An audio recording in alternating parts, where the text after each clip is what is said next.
everyone. All American Gunslingers presenting Ubaldi Reports. Hey, everybody. This is John at Ubaldi Reports, the one web podcast that provides fact, not fiction, on issues facing America, whether internationally or domestically. And today we're going to talk about, because it's close, we're only days away from Memorial Day observance. And this is kind of special to all three of us because Joe Bitts, my other co-host on this, served in the Marine Corps for about 8-9 years.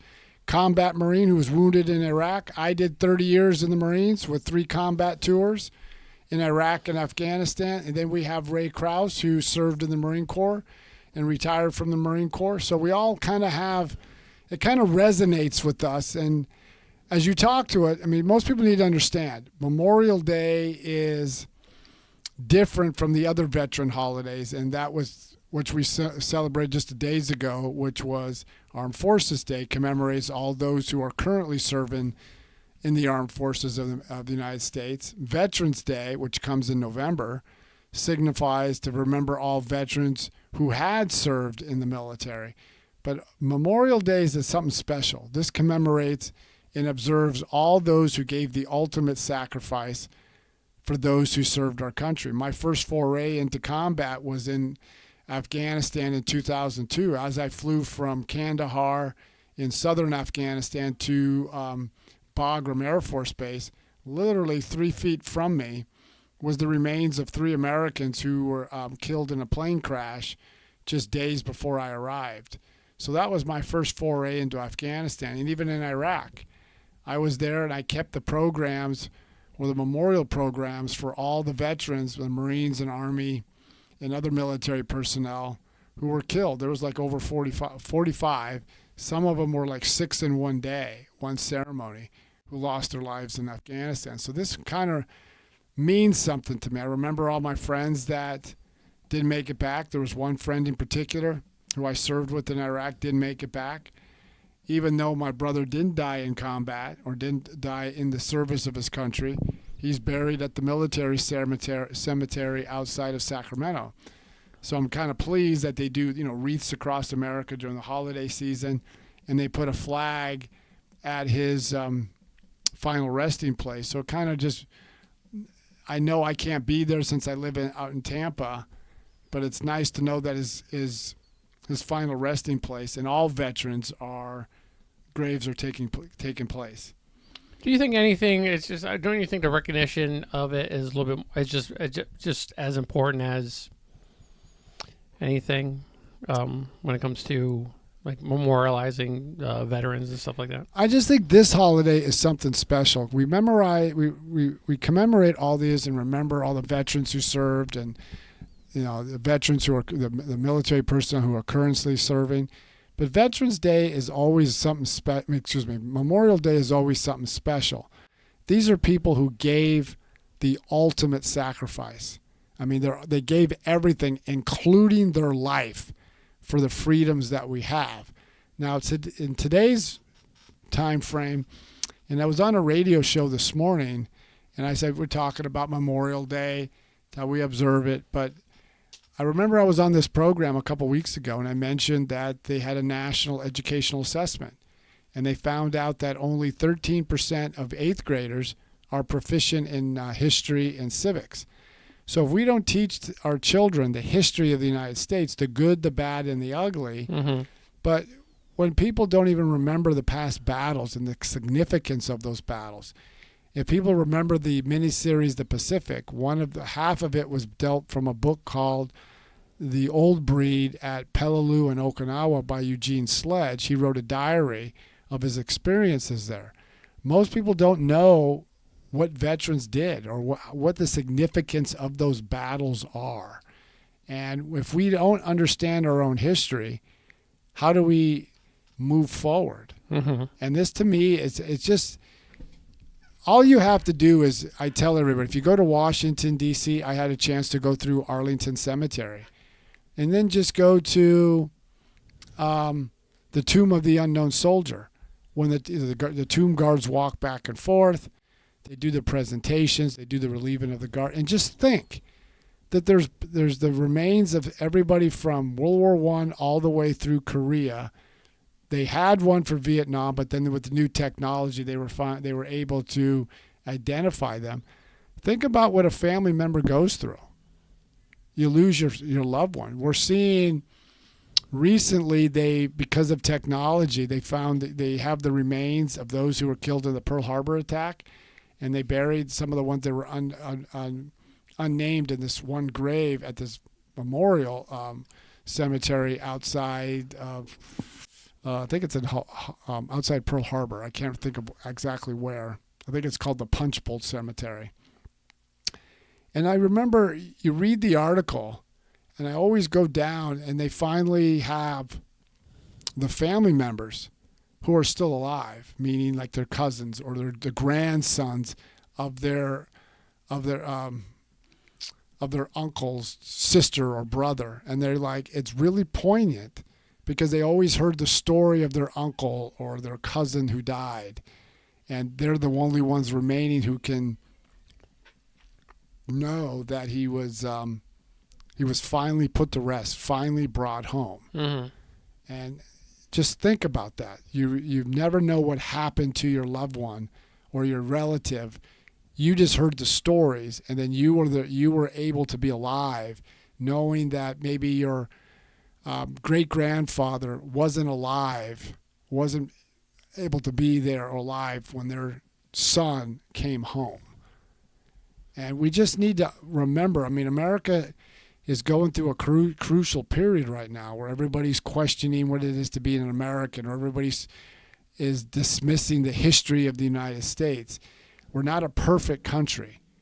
There's no perfect country in the world. But the United States is probably the best country in the world. And my father is a testament to that. He fought in World War II against America. But America embraced him as a new immigrant coming to America, and he became a citizen of this country. And he raised 4 sons. 3 of those sons served in the military, and those 3 sons, and I'm included, went to war. I had an older brother who passed. He served in Grenada in Lebanon with the Navy. Another younger brother was in the Army, served in the Gulf War, and I served in Iraq and Afghanistan. So, but we're also losing that, what it means to be a veteran and to memorialize these individuals who gave the ultimate sacrifice, because very few Americans join the military anymore. We have few politicians who have served. This is the 3rd president in a row who has no military service. The last president was George W. Bush, who served in the Air National Guard during Vietnam. The last president that had combat experience was George H.W. Bush. So basically, since the end of the Cold War, the only president who had any military experience was George W. Bush. So we went Bill Clinton, Bush, Obama, Trump, now Biden. We went out of the last 5 presidents, only 1 had military experience. And I'm not sure if that's going to change in the near future. Well, we might.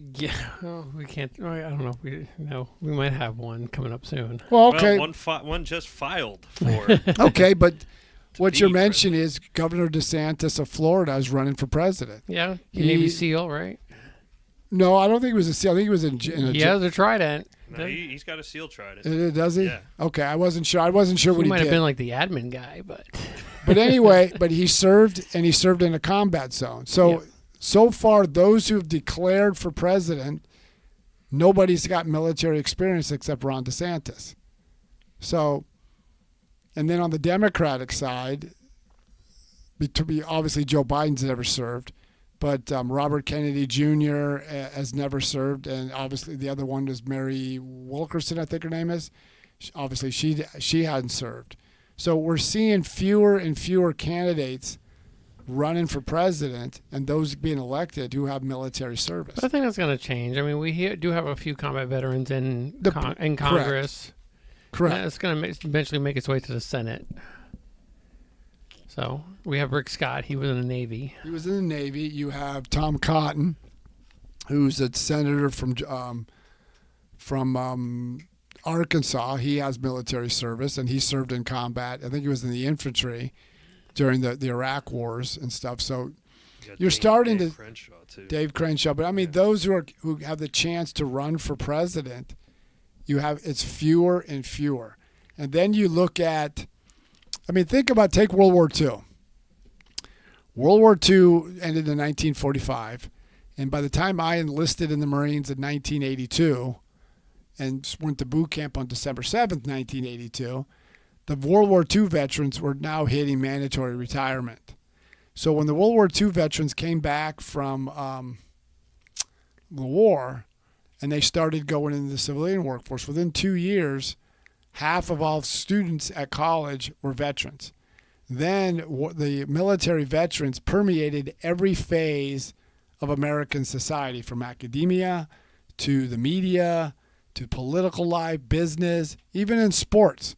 A lot of the sports players like Yogi Berra, Joe DiMaggio, obviously the most prolific one was Ted Williams, fought in 2 wars, all had served their country in the military. And then as years go by and they started to retire, and then the Vietnam veterans, they started, getting older, but not everybody went to war or not everybody joined the military during Vietnam.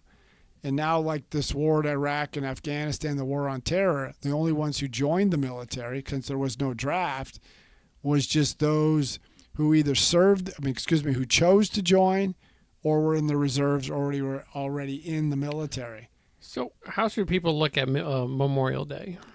I just want them to, I understand you want to spend time with your friends and family and go to the lake or the river or party or do whatever you have, barbecues. But just take the time to truly remember that we have the freedoms we have because well over 1 million Americans died to make sure we have that freedom. Mm-hmm. And if you go, there's many cemeteries around the world, like in France, in Italy, North Africa, the Philippines. There are many countries of the world, there are Americans, that's their final resting place because they gave the ultimate sacrifice. I just want people to remember what Memorial Day is and just take the time. It doesn't matter if you favor the conflict or not. Remember, there are individuals who gave that ultimate sacrifice. And there are families that Memorial Day is to remember their father or mother or sister or brother or whoever that they're related to. That's their Memorial Day. That's what they remember. They'll never have their loved one come back. So I just think we need to honor their sacrifice. To give something of yourself for other people.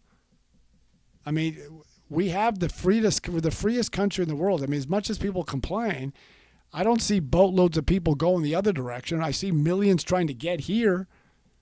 So I just want people to honor those veterans who gave that ultimate sacrifice. I know over 45 in just 7 months who died, giving us that ultimate freedom. I remember, it's not the greatest time when you go to a memorial and you have six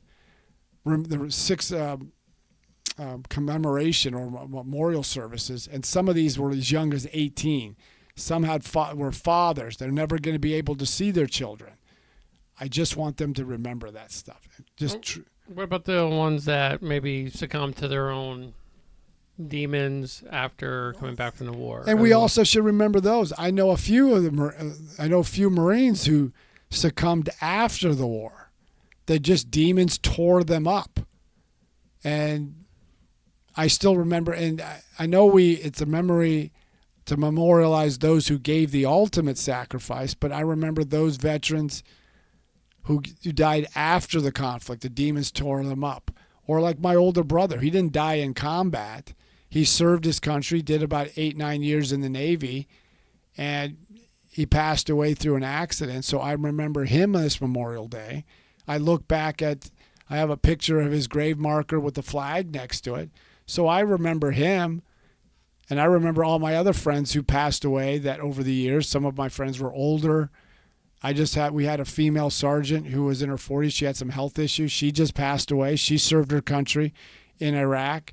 I had a sergeant major. He retired. He died of a heart attack in Arizona. I remember him. I remember another Marine who had mental health issues. He passed away. I kind of always remember him. So to me, it expands beyond that. It expands to those veterans who gave that ultimate sacrifice. Yeah. So, as we can do as we look on to this weekend, just kind of take a minute and think about those people that gave you the ultimate sacrifice so that you could enjoy your long weekend. And I think, that's the least we could ask for. No, I agree. I mean, that is the least we can ask for. Or better yet, also like I was talking with your wife while you came in here into the studio, and she said, I wish people remember the true meaning. And she said, your children, I know your daughter, your eldest daughter, studied history, and she now teaches it. Mm-hmm. But she said your youngest daughter, who's 7? Yep.